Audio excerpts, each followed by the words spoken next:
একদিকে ক্যানিং পূর্বের দুর্দান্ত প্রতাপ তৃণমূলের নেতা শওকত মোল্লা, আরেকদিকে ফুরফুরা শরীফের পীরজাদা কাশিম সিদ্দিকী। যদি এনারা একে অপরের বিরুদ্ধে ভোটের ময়দানে প্রতিদ্বন্দ্বিতা করেন কেমন হবে?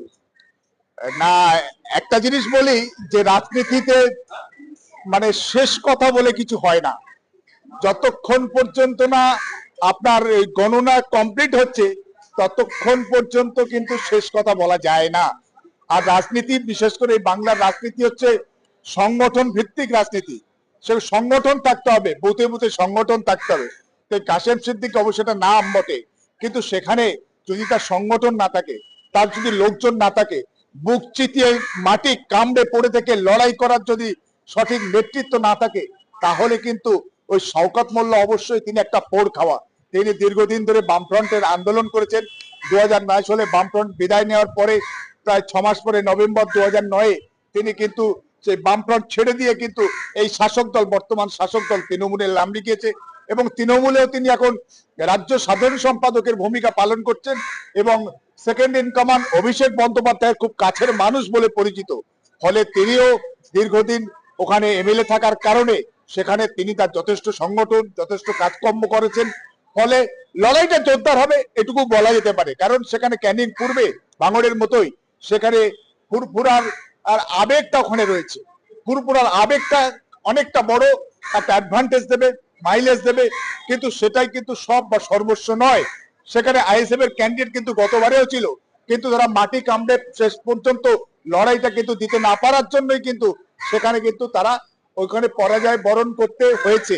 ফলে শেষ মুহূর্ত পর্যন্ত লড়াইটা থাকা দরকার এবং সেখানে আমি মনে করি আইএসএফ এর প্রত্যেকটা জায়গায় প্রার্থী দেওয়া দরকার। ওই নাম কস্তে কিছু মানুষকে নয়, জো হুজুর টাইপের নয়, যাদের আত্মসম্মান বোধ আছে, আত্মমর্যাদা বোধ আছে, যারা লড়াই করতে জানে, যারা প্রতিবাদ করতে জানে, যারা প্রতিরোধ করতে জানে পলিটিক্সে, এগুলো সবই গুরুত্বপূর্ণ।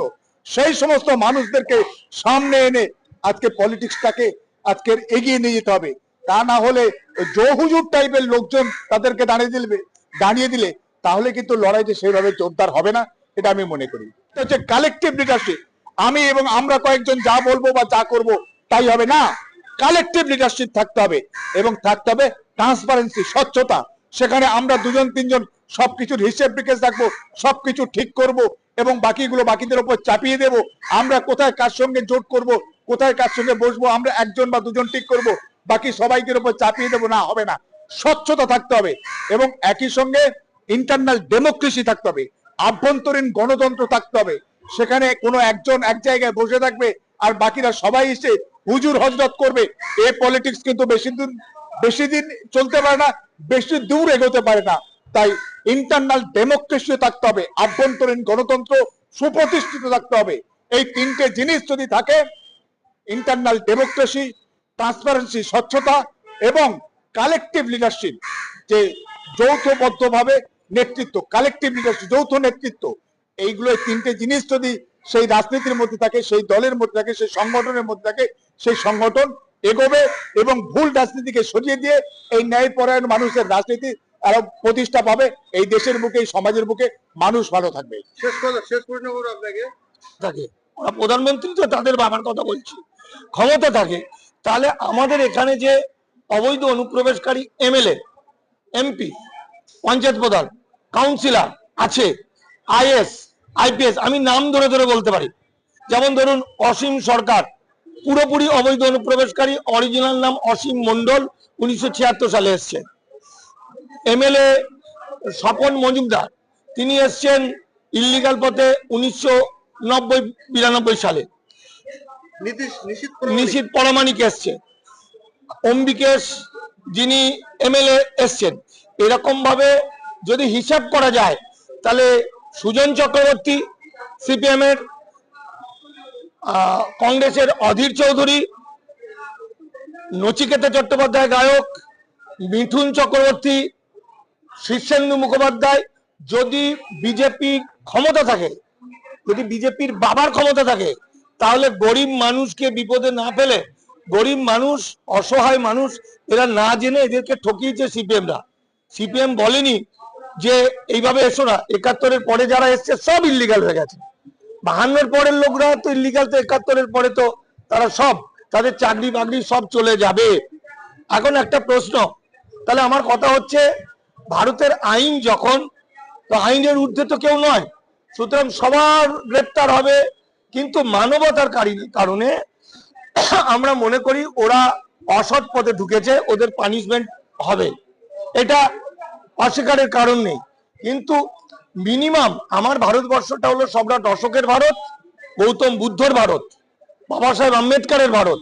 তাহলে যদি ভারত সরকার বলে যে বর্ডার খুলে দিলাম 2 মাসের মধ্যে বা 1 মাসের মধ্যে, যারা চলে যাওয়ার চলে যাও, তাহলে অন্তত 50-60 লাখ লোক চলে যাবে, কিন্তু সেই লোকগুলোকেও যেতে দেবো না, সেখানে বর্ডার সিল করে দেবো, তাদেরকে তুলে নিয়ে গিয়ে বাঘের জঙ্গলে ফেলে দেবো, বাঘ দিয়ে খাইয়ে দেওয়ার চেষ্টা করব, মহিলাদের উলঙ্গ করে বর্ডার এলাকায় লাথি মেরে তাড়াবো।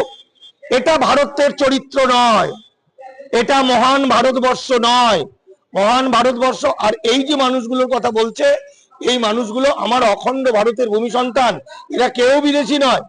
এদের মুখের ভাষা, এদের সংস্কৃতি, এদের ধর্ম, এদের সমস্ত কিছু হচ্ছে ভারতীয়। দে আর অল আর ইন্ডিয়ান, ভারতীয়। আইনের প্যাচে ওরা পড়ে যেতে পারে। তাই আমি বলবো যে এদেরকে ধরার আগে নেতা মন্ত্রীদের আগে ধরুক, তাহলে মানুষ অন্তত শান্তি পাবে।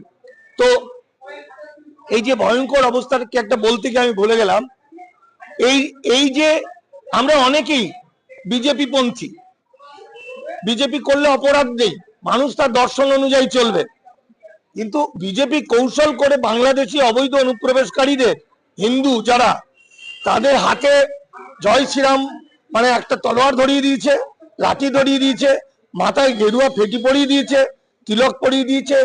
ওরাই এখন মুসলমানদের পেটাপিটি করেছে, দাঙ্গা লাগিয়েছে, দিয়ে ওরাই এখন বেশি ধরা পড়ে যাচ্ছে, ওই শেষ।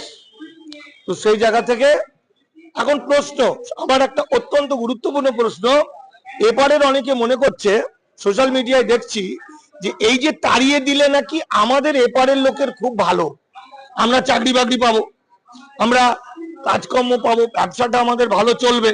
সত্যি কি তাই?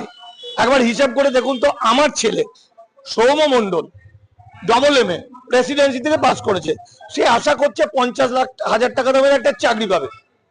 আর আমার ছেলে আর একজন বন্ধু ধরুন তাপস বিশ্বাস, এই তাপস বিশ্বাস একই ক্যাটাগরি, সেও AA, সেও প্রেসিডেন্সিতে পড়েছে, ভালো স্টুডেন্ট, সে ইল্লিগাল হয়ে গেল। তাহলে আমার ছেলে 50,000 টাকা মাইনে আশা করছে, আর তাকে সে তার ভোটার কার্ড, আধার কার্ড, প্যান কার্ড কেটে নিয়েছে বলে তাকে 2,000 টাকায় চাকরি করতে হবে। তাহলে 2,000 টাকায় যদি এরকম একটা দক্ষ লেখাপড়া যারা শ্রমিক পেয়ে যায় কোনো কোম্পানি, তাহলে কি আমার ছেলে চাকরি পাবে? আজকে যে শ্রমিকরা যারা রং মিস্ত্রি, রাজমিস্ত্রি, এই যে ছোটখাটো শ্রমিক জীবিকা নির্বাহ করা মানুষদের কথা বলছি, 500 টাকা 400 টাকা লেবার কস্ট, তারা নাগরিক বলে, কিন্তু যখনই ইল্লিগাল হয়ে যাবে সেই লোকটা পেটের দায়ে 50 টাকা 100 টাকায় কাজ করবে।